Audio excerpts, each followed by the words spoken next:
Hello, everyone. Welcome to the Creative Liberation Campfire podcast. Before we get started, I just wanted to direct your attention real quick in the description.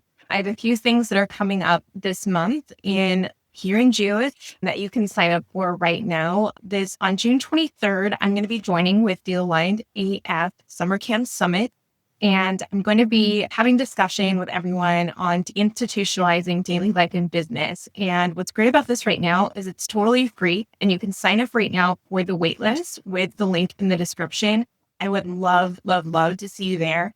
Second of all, I also am going to be doing some fundraising this month for a really important person in my life, Christiana ObeySumner. He has been a local activist and artist. We've worked together to advance visibility for intersectional mental health and disability legislation here in the state of Washington. They have been really pivotal in helping the occupational therapy community expand our lens and appreciation for maternal care disparities that are impacting women of color. They are currently falling on some hard times with the divestment for diversity, equity, and inclusion. They had to shut down their equity consulting business, Epiphanies for Equity, having a variety of different health challenges, and they are rallying for support now. So now through the end of July, anybody who books an intuitive reading on my website, 100% of the proceeds are going to go to cover their medical expenses and transportation and emergency rent needs at this time. So please check out in the description and anything that you can do to help. We're really welcoming. Specifically, they are really looking for donations that can help for paying for rent. So check out the description if you'd like to use your donation to access a reading. Please feel free. Otherwise, please use the payment links below to help with emergent development. It's really alignment with my values to support ongoing efforts for mutual aid and diversity, equity, and inclusion to keep that alive, even outside of the systemic infrastructure. This is how we can show up as a community. I'll have more information in the description below. Now on to my interview with Sarah Gerling of the Mystic Dreamer movement. This is such a wonderful conversation. If you have been impacted by institutional trauma, by wanting to redefine your neurodivergence in a different way and wanting even just a way to connect with your intuitive development, I think you're going to love what she has to offer in this incredible discussion that we've got to have today. Thank you guys so much for dropping in and listening. And feel free to reach out. I'd love to connect with you guys wherever you're listening, and continuing to look for new guests. So please reach out if you would like to be a future guest on the Creative Liberation Campfire podcast. So excited to continue building community with you all. Welcome to the second episode of the Creative Liberation Campfire podcast. I'm so excited to have on, and you'll have to let me know if I'm saying your last name wrong. Okay. Sarah Gerling, is that right? Yes. That is perfectly, you said great. I know it's a weird one. That's why I never wanted to change my last name because I really like it. I never meet anybody with that last name. I have never seen that last name. I love it. And I reached out to you right away. I wanted to have you on because I was able to purchase access to your course on intuitive development. And I realized that there was a ton of intersections in the type of healing work that I think almost it needs to be catalyzed through the cracks of the systems that are around us. And the themes that we're discussing and just holding space for on the Creative Liberation Campfire is this idea of starting to deinstitutionalize some of our daily lives. You mentioned just before you got on that it sounds like you've had some dances with the formal academy, and I'm late diagnosed, neurodivergent, both ADHD and nonverbal learning disability. And had to tap dance through a lot of different educational environments that just weren't designed to fully accommodate like a really fully fleshed out intuitive soul. It sounds like we've danced through those institutional frameworks as well. And it looks like not only do we both have clinical practices in addition to also holding space for more like non-linear work online, I think that there's a huge tie-in to learning to trust one's intuition and exploring creative liberation. So I just really wanted to have you on the podcast. Yeah, I know. And I saw what you did. I saw a lot of overlap as well. And I just thought, I think I told you when we were talking in DM, I was like, that's really cool. And I could definitely see why that's definitely needed of what you're doing as well. And that's one reason why I think it took me a long time, like you said, to figure out what works. Or we had to figure out what works for you and how you operate energetically and just the way your brain takes in information and learns. And I had to do the same thing. And that's one reason why it took me a long time to get my business off the ground, is because I was trying to do what everyone else was doing. Cause that's what they say. You do this, you're going to get the success. And then I would try, and then it would be like, "Womp." I'm like, what's wrong with me? What am I doing wrong? Like, why can everyone else Yeah, get it? And I'm not getting it. yeah, and to contextualize for the audience, so Sarah has Mhm. this really incredibly generous offering for helping with creative recovery. So I'm sure we're going to have that linked in the show Mhm. notes. So please check that out. And I also signed up for her human design reading for trauma recovery.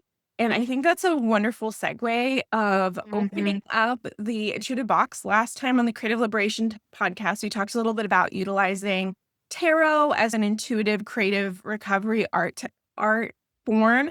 Create human design, it's a little bit more like there are full textbooks. It's not really reading from this, but it is something that's intuitively channeled.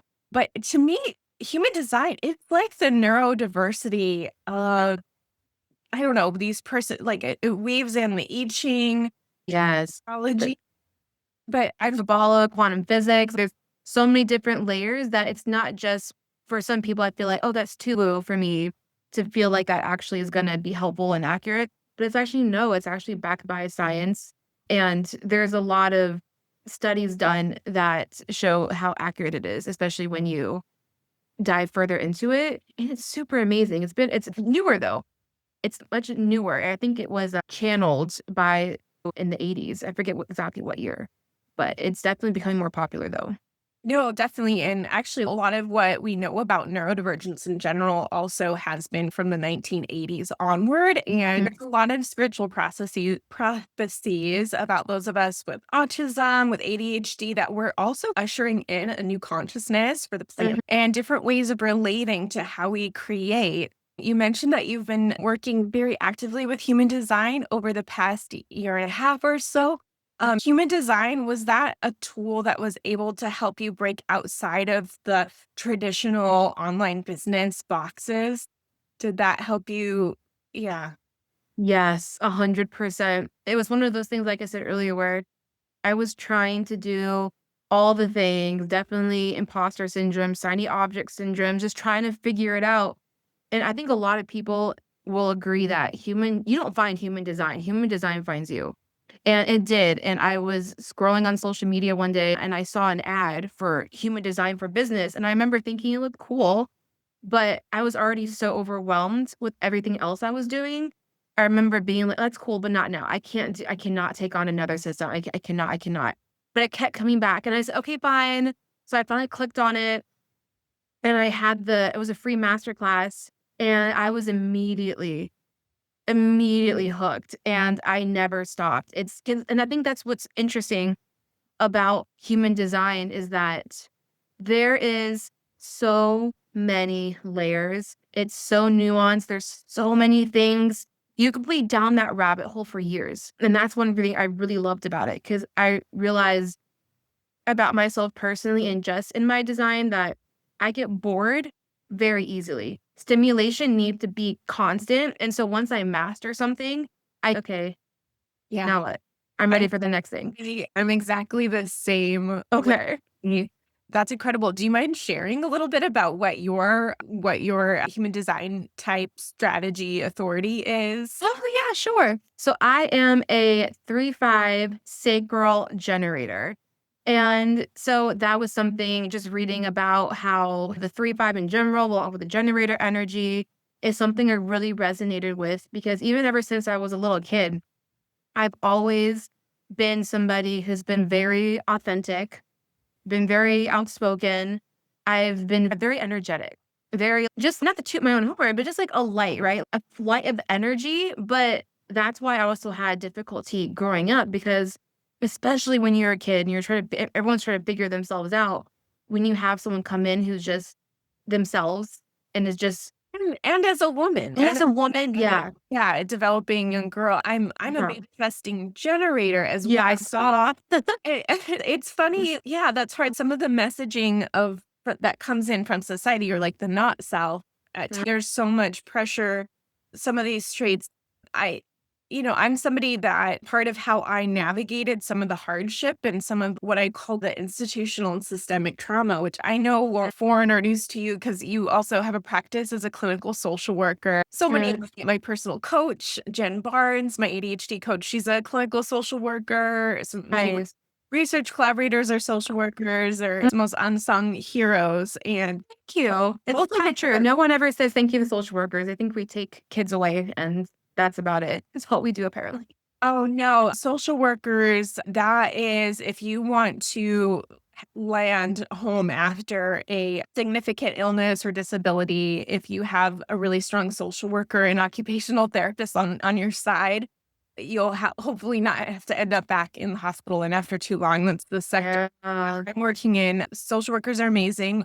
Big part of this effort of this podcast, in a way, has also been I've been trying to get back in touch with occupational therapy's roots prior to how we've been industrialized and commodified, which I'm sure is something that you've navigated with social work, right? Most of the Yeah. things that we're navigating in late stage capitalism, they don't work as well for human rights and things that really No. us. And so sometimes it's helpful, right? Even I learned this from trauma informed practice, right? Is going back to a blueprint before these incidences occurred that really feel better. But there are Yeah.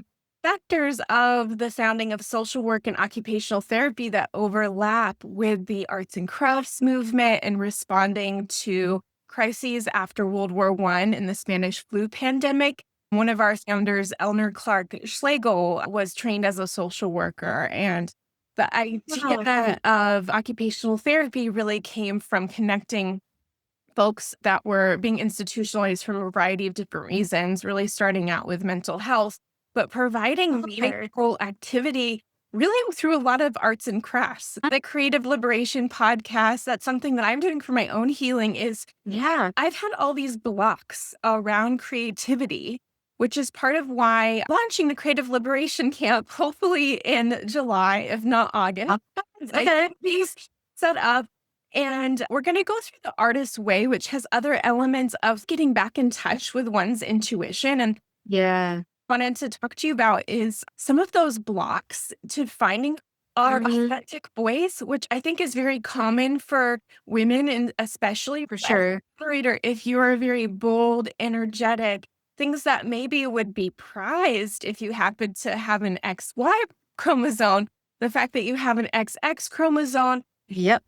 don't fit in with the gender role expectations. It can be really easy to press those parts of ourselves. And that's what I'm hoping to hold space for. There's really a lot of tender parts when it comes to repressing your creative impulses and repressing your intuition. Yeah. It's just, I thought I would lay the foundation, discuss that too.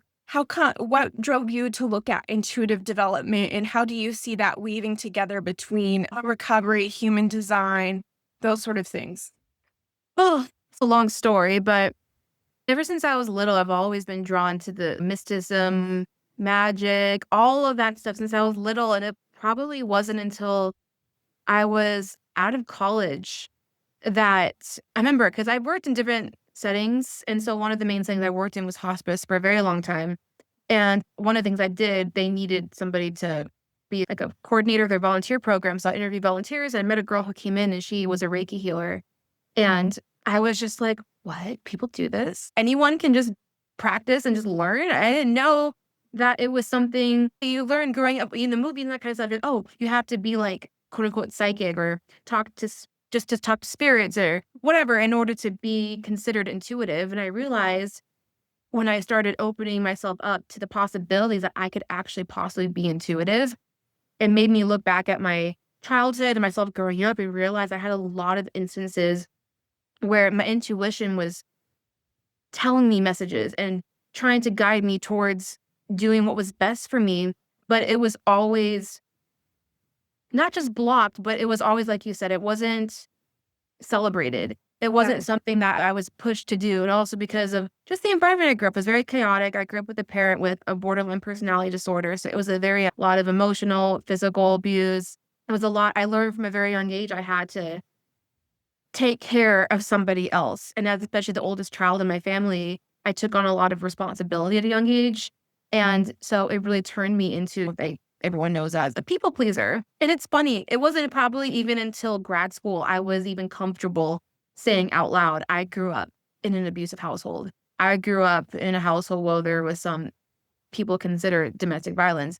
I grew up in a household where it made me into somebody where I had to put others before myself. And that's why I would dissociate and I would feel numb and I just wouldn't feel like I could. I would be myself, but I always had to diminish it in some capacity because it still was too much, even in the settings I was, even in social work. And I was just being myself. A lot of people, like I said, aren't totally welcoming of that. And that's perfectly fine. But that's a part of why I'm so passionate about building people's intuition and helping people learn to trust themselves. Because at the core of intuition, it's not just learning to listen to yourself, it's trusting yourself. Because that's what I've learned is that people either don't believe they're intuitive, they start to think they're intuitive, but they don't. They start hearing the messages, but they don't believe it. Oh, no, that's not real. Or, oh, that doesn't seem right. Or, oh, that's a little scary. I don't know what that's about. Or this person told me he was wrong. Or there's a lot of shame, especially if you grew up around certain possibly religious aspects of, or possibly in certain households where it was told you had to be a certain way and hold yourself at certain standards. And it really has so many layers. And that's why when I found human design, it really helped me see exactly. So this is not only exactly how I'm designed to operate and really express myself to other people and just walking through the world in general, but like the things I felt shame around are actually my greatest strengths. And that is what brings people to me. And I've noticed throughout the years when I would shrink myself, I would attract people in my life who would just essentially were energy vampires and they would take and take. And eventually, once I started to step into my own, those friendships fell off. And having my own, working in hospice, working in the prison setting, working in my own practice, when you meet so many people, you hear everyone's stories, but it doesn't matter who you are, how you grew up, where we come from, how much money you have. Everybody is experiencing the same human experience, and we are all so similar. And and all of us have baggage that we're carrying around. And if we don't look at ourselves and try and see where am I dimming myself, where am I not trying to figure out how to really word this properly, but those blocks block out so much noise. And our healing and our liberation is tied together because level those when we have those, I think sometimes when we have those dances with energetic vampiric situations too, Yeah. be a reflection of sometimes attracting those that value our gifts before we do, right? Like Yeah. when we reject them, they're left on this table, like at this dining table. And sometimes that's been a healing reframe for me to notice like, oh, they weren't attracted to my vulnerabilities. They were actually attracted to my strength. And it was just that I couldn't see them yet and fully own them. Yeah. At some point, like from what you're describing, I imagine that maybe generators in general, like when we're really taking full ownership of our creative potential. Yeah. There's so much backlash. It's a force that's so powerful. It's so threatening It to is. empires, basically. And I think sometimes we trigger others as we accept our gifts, and that can be such a temptation to dim our light because we want to fit in, but then we're Yeah. rejecting the most vital parts of our life path and in our soul. There's a paradox in a way of the community that I'm hoping to build because I'm hoping to attract other creative misfits, neurodivergent mystics. You don't have to be neurodivergent to community, whatever, but the goal is for us to eventually not be misfits anymore, to be celebrating Yeah. strengths and creating a sense of belonging. Even if you're listening and you maybe do have some resistance to things that fall into more metaphysical type framings of things, one of the ways that I can invite you to consider it, whether it's the tarot or design, is really helpful just to consider whatever pantheon is presenting some sort of Mhm. question to you. Make it your own meaning and just you can consider what they're putting forward and go, is Right. this resonate with me? Does this not? Exactly. Intuition could be just, to me, it's a way of connecting and validating the right side of the brain. We have a very patriarchal, masculine culture throughout the West and so many different parts of the world. From that can become this where you value the left brain and logic. Like, Yep. reason makes it this hierarchy, even though as occupational therapists, we work a lot with stroke recovery. And that's taught me a lot. I was like, we have a right and a left brain for a reason. And Yep. one of the other and keep moving forward. They're not really meant to be at war with each other. I agree 100%. I even talk about that in the course as well, where I'm like, logic isn't the enemy. Where so many people, I feel like it's you're either on one extreme side or the other. But it's no, it's like the light and the dark. We need both in order to fully make competent and creative decisions. But it's like when we're focusing more on one or the other, of course, there's going to be an imbalance. And so that's why bringing them together and working in harmony, that's the trick right there. That's the balance. That's what we want to strive for, not trying to block off any sort of that's what I hear a lot of lashback, or is it how you said that word? Backlash. Lashback, backlash. There you go. See, I said Yeah. that. There you go. Backlash for where people are like, okay, like I got like I'm intuitive now. Like I trust it. I can hear the messages. This is what I want to do with my life. But then I'm married. I have kids. I can't just pick up and leave and go across the world and do my thing. Like that's just not realistic. And that's where the logical side comes in. It's okay, how can we balance this so we can also make decisions that don't just benefit you, but benefit those around you. And that's what essentially is leaning in towards your higher self. It's not just for you and your own sole purpose, it's the benefit of others around you. But that's where a lot of people get stuck too, because they think, okay, they even not taking intuition off the table, even with just healing in general, when you start to shift those dynamics, relationships shift, things change. And as human beings, we're designed to want to feel safe.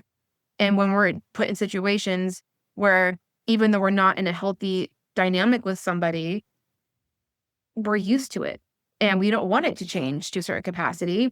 And that's where a lot of people fall off as well. They don't stick to changes is because they're not ready to have the world they actually live in and the job they have and the kids and the friends, all of it. They're not ready for it to change yet. And that's another issue as well. And that's something I do cover also in the course because I think that's so important to have that layer of intervention as well. No, I think that's because that's part of why a lot of my branding is around this concept of evolved in that change. I always tell my clients, like, change is always terrifying.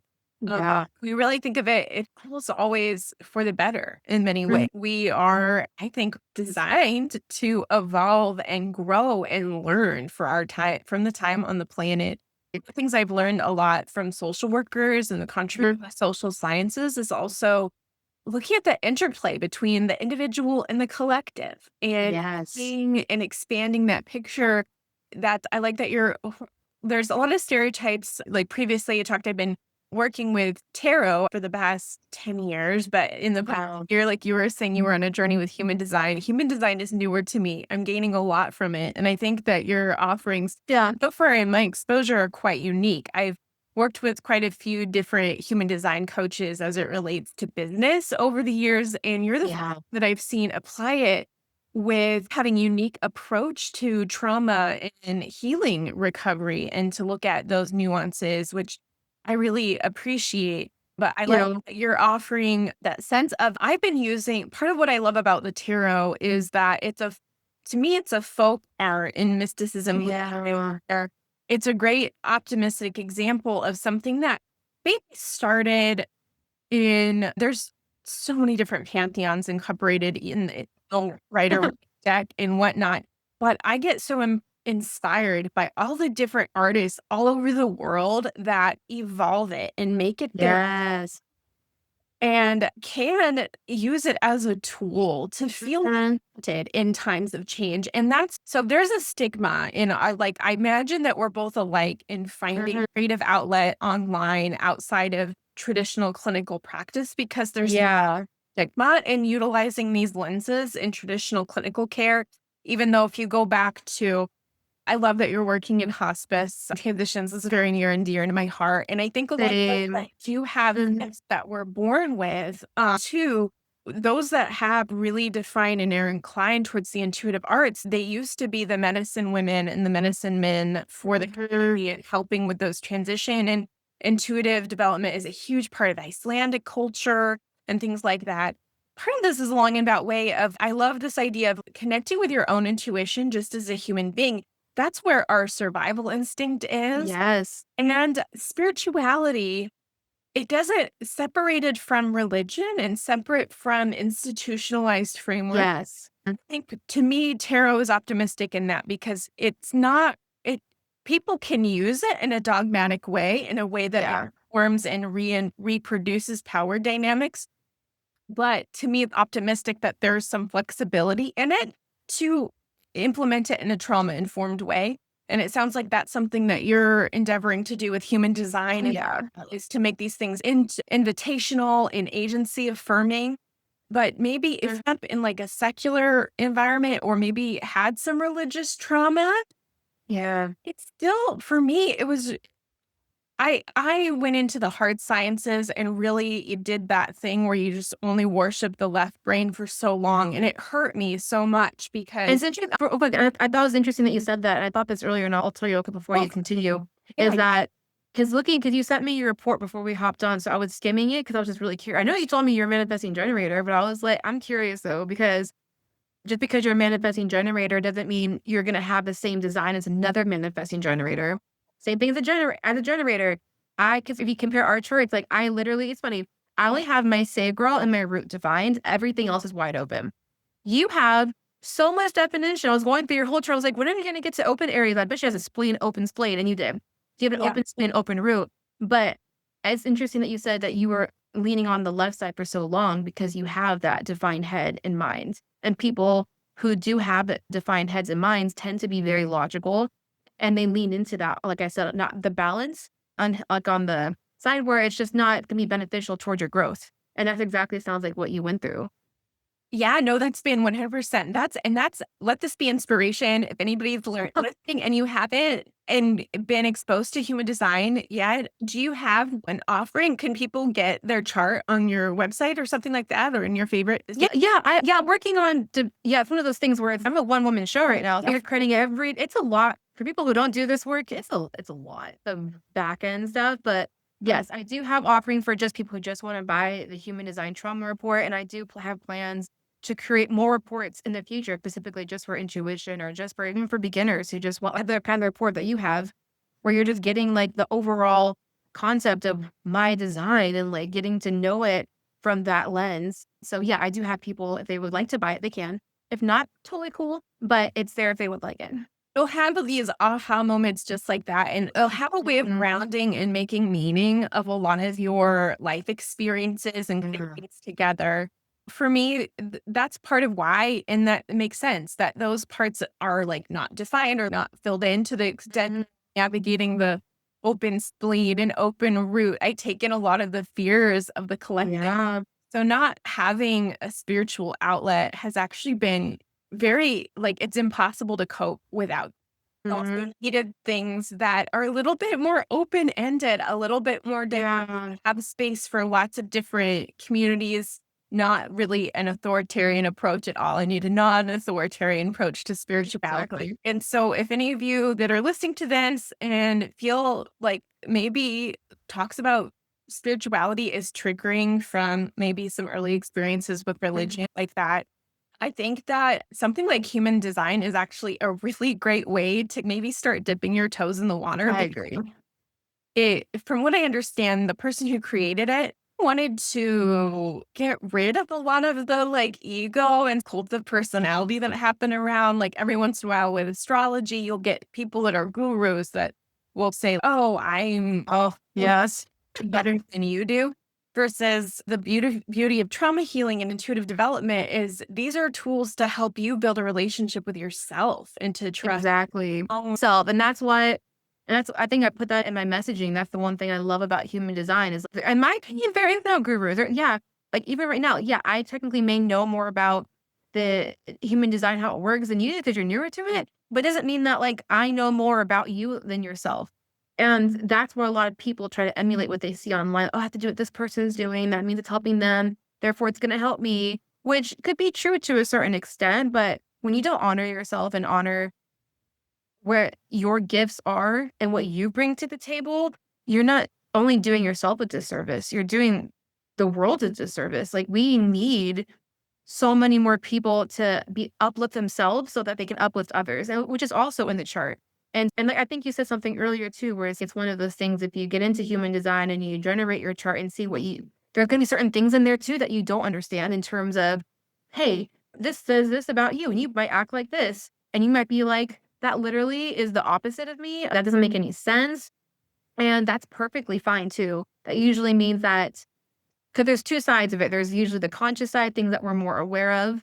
And then we have the design aspects, things that we're just innately so ingrained into our energetic blueprints and how our bodies are designed. We don't even notice it. But when you start to read about it and bring it to that conscious awareness, and then therefore it goes into the subconscious, right? Where it's generating in the background.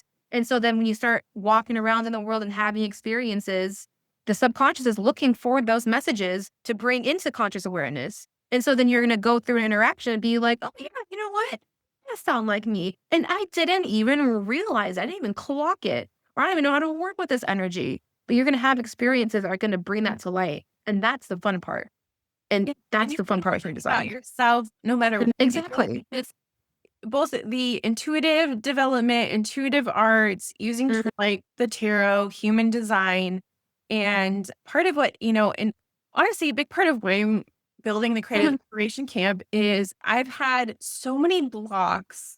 Like I'll share on social media are always like people making art and having these joyful things. And when it comes time to take action, I have this major freeze response. And so it's a sign of trauma. A lot of us have that inner artist that they talk about it as the soul seed that we were born and we had this magic to bring to the world, especially if you're a spiritually gifted young girl or non-binary, or somehow you're not conforming to patriarchal's intention. You're going to get a lot of messaging to repress those gifts from an early age. And I know, though, that if we can build supportive community and reflect each other's light in an encouraging fashion, that, like you said, we all have this unique magic to bring. And that's the beauty of those of us that are breaking outside of these traditional containers and opening up options to reflect and restore each other.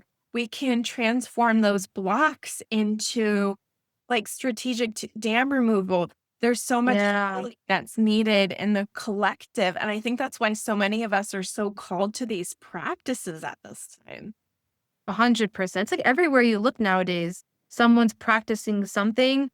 And I think it's important to, like, when we're doing our like social media messaging, continue to say you are the expert. And we're continuing to show like a portal of opportunity of this is, you could use this as a way to heal, but you do it if it works for you. If it doesn't, that's totally fine. There's no pressure here. And the places where we have had our trauma wounds and we're learning to grow, this really, honestly, the places too in our human design charts too, where we're open. They say we're open because we take on so much because we're literally open mirrors and portals in that aspect. Those are our greatest sources of wisdom. That's where we can share because we've been through it. We understand what it feels like to be in that situation. And therefore, now being on the other side or continuing to learn and to grow, we just want to share what we've learned along the way with other people who were on the same journey. We just all have to happen to be at different points of that journey. And that's why we can all learn together and go on into, that community like you're saying. It's beautiful. And it's a beautiful thing. Your course is incredibly generous offering. Do you know if the one that we'll link in, is it going to be like $7 for your course? Yeah, it's $7. That's the founding price. It will go up eventually, but it's never I that's one thing too, where it's like I said before, on my business journey, I'm trying to figure out there's high ticket, there's low ticket, there's so many things you can do. And I've never felt energetically aligned with high ticket. So no matter what, it's always gonna be something that's affordable. But I felt like $7 was a good open portal to really break that ice. And if somebody's on the fence, I'm like, just jump in. $7. What do you have to lose? You know what I mean? Yeah, I think I wouldn't be surprised if you would connect with, like, probably, like, those of you listening, if you're a creative misfit or neurodivergent mystic, I'm wagering that there's probably a period of your life that's been a solo walk at times, Oh yeah. like a scary one. Sometimes listening to your intuition, in a way, it puts you in touch with your deeper power. And Mhm. sometimes we can be afraid of that fear of success, or like Oh, the 100%. being in touch with our magic. Sometimes it's hard to realize just how much agency we have over creating. And so I'm bringing this up to say, if this has been a solo walk or something that you're feeling trepidatious around, there's really starting to be these accessible openings and Yeah. space holders. Yeah, both Sarah and I have been holding healing space for the better part of a decade now in clinical practice, but we're also our magic online and having these outside deinstitutionalized. So we're not trying to reproduce parts of systemic harm and systemic trauma, but I'm saying this to say, hey, you might not have to do this walk on your own right now. Right. If you're wanting to connect to your intuition, to your creativity in a way that is at the pace of your nervous system and in a trauma-informed way, I really recommend, and that your community, right? The aligned AF, and what were the words Yeah, intuition, healing, and human design. so that is gonna be a really wonderful container if you're feeling like, "Oh, this is triggering, there's a lot of sensitivities." I really appreciated her report that looked at my chart as it relates to trauma healing. That's one of the coolest things about human design. It's not one of those one and done, "Oh, I've learned the basic properties." Right. It's a lens and a portal that you can analyze all these different areas of your life and bring up these different, and I love too, as a bridge to the collective, get to know the charts of those that are closest to you that can really enhance what impacts have you noticed from being able to have this lens, not just for yourself, but also from other people in your life. Have you had any Oh, yeah. yeah. Yeah, for sure. Like you just because you fall down a rabbit hole, you're like, I need to know like about my husband, about my child, about my parents, about my sister, about my friends. I have done many presentations for my friends. And it's funny because a lot of the people in my life are manifesting generators. And I have a few projectors. And I just found it's like a unicorn. I found a reflector and I didn't know, and I found her and I was like, you're a reflector. But it's one of those things that you can just tell. But 70% of the population is made up of generators and manifesting generators because we need that sacral energy. And that's but a lot of people like projectors and the reflectors who don't have access to that sacral energy 24/7. They tap into ours, but the world is built on, and society tells you that the hustle, that grind, you have to keep going. You have to keep 24/7, putting yourself out there and working, especially in the Western civilization. But that's not how a lot of us are energetically aligned to do and move throughout the world. And when you get to know that about yourself and you get to know about like how my energy is affecting someone else's energy and knowing on how even like with definition, there's so many different layers to it. But just seeing where I can shine a light on someone else's, and because essentially human design taken out of it as well, as human beings, essentially, we're all mirrors. We're all mirroring the same human experience to one another. And as human beings, we want that connection. And that's how we grow. That's how we thrive. That's how our society has expanded all of these millions of years or however long humans been around. I'm assuming it's been millions. That's how we have grown and survived to what we are today.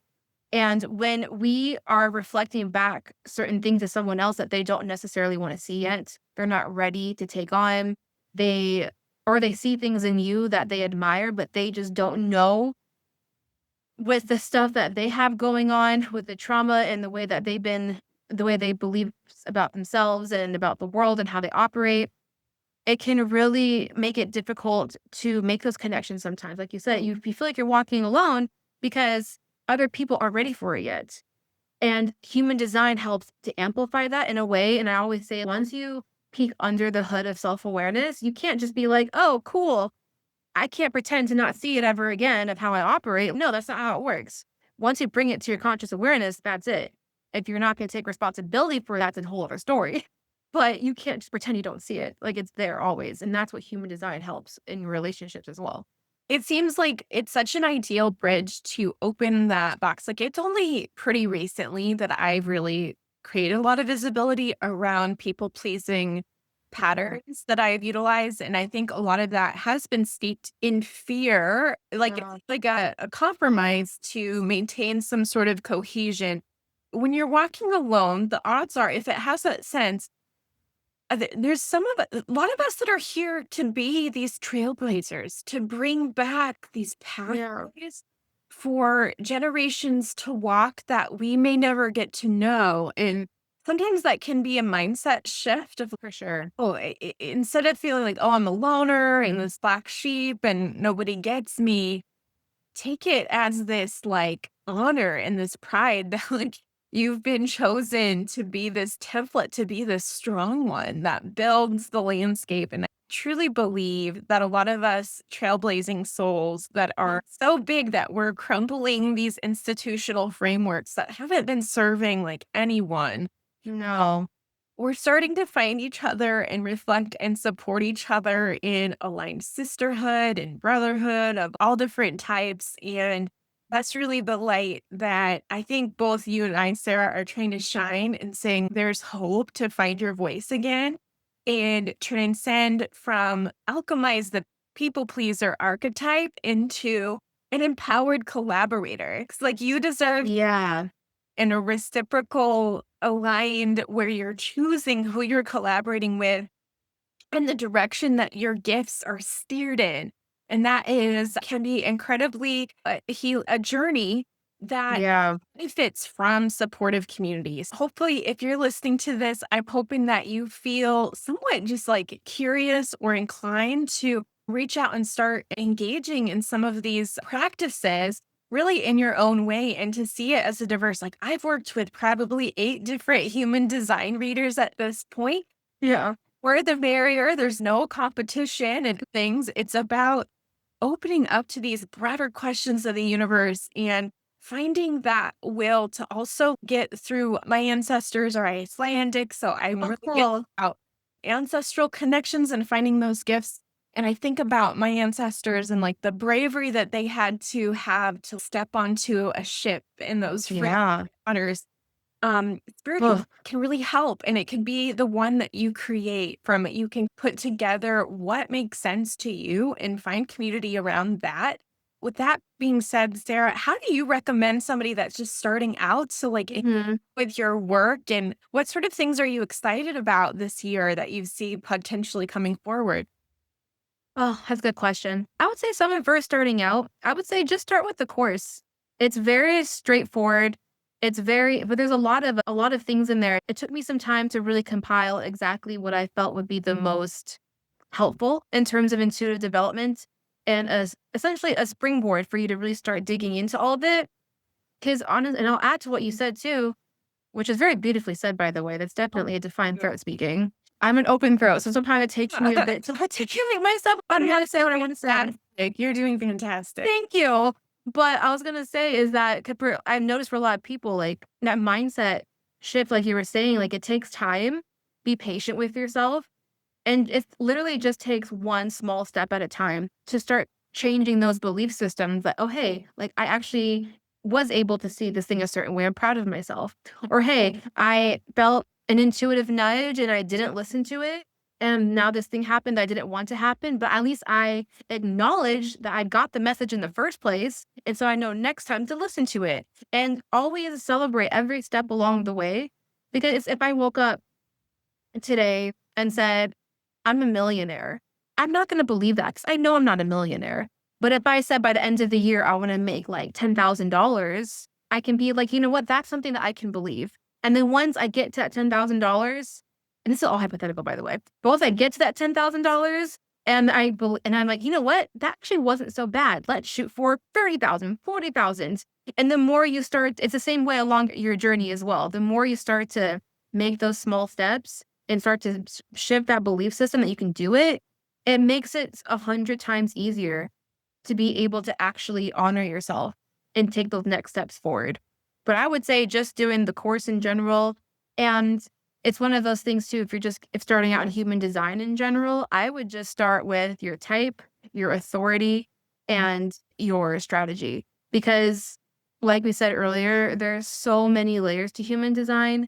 But if you're not honoring the very basic elemental part of it, the rest tends to not matter because it's all going to get jumbled up when you're trying to focus on how you just energetically operate and are designed to just make decisions and just check in with yourself. But I would say just to start there would be definitely life-changing on its own, to be honest. I love that. And I think that, especially if any of my listeners do identify as maybe late diagnosis, neurodivergent, or early diagnosis, you have a learning disability or anything, I think one of the most healing things about human design as well is a way to relate to a system that kind of identifies traits, but there's nothing in human design that's like pathologizing or like trying to Mm-mm. get insurances to cover stuff. Like, I'm sure you both know horrific dance, like in the United States, the history of the mental health system is really Oh, it's so dark. not trauma informed at all. No. And there's all sorts of things. And that's part of deinstitutionalizing is we deserve to be liberated from these trauma templates that tend Mhm. to use themselves until we really make them visible and try to make different choices with this time. But I really invite those that maybe have some neurodivergence to consider your human design as a way to understand your unique traits in a way that is empowering, that Yes. focused. You deserve to have celebration of your unique Mhm. in a way.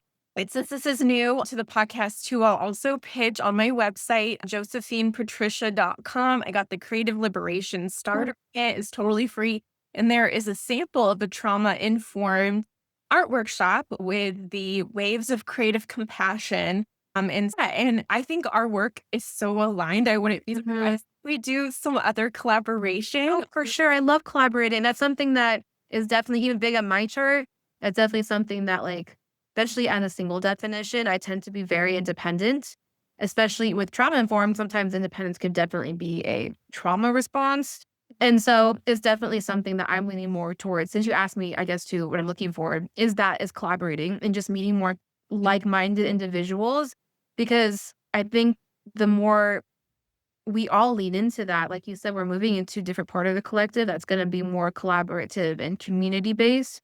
The more we're just going to make strides a lot faster and so much stronger an impact than if you just do it by yourself.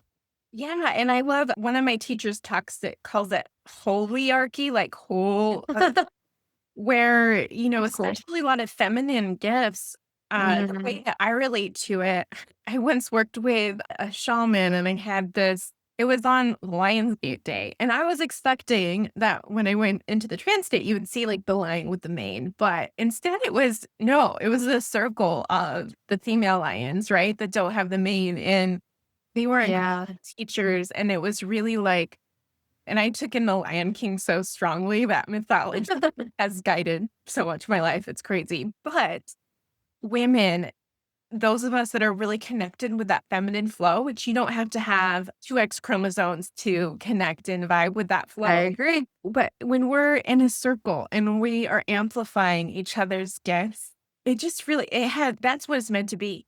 So, oh, this person, when you're, oh, I know this, I'm channeling this thing. We're here to deconstruct. That's one of the ways we're deinstitutionalizing Yes. spirituality and all these things. Hopefully, if any of you guys feel that nudge and want to be in community, we're both calling in that collaboration and building in that space for us to have a more liberated year. Please sign up below. And if anybody is interested in the topic of deinstitutionalizing in general, it's so funny. Your Facebook group is Aligned AF.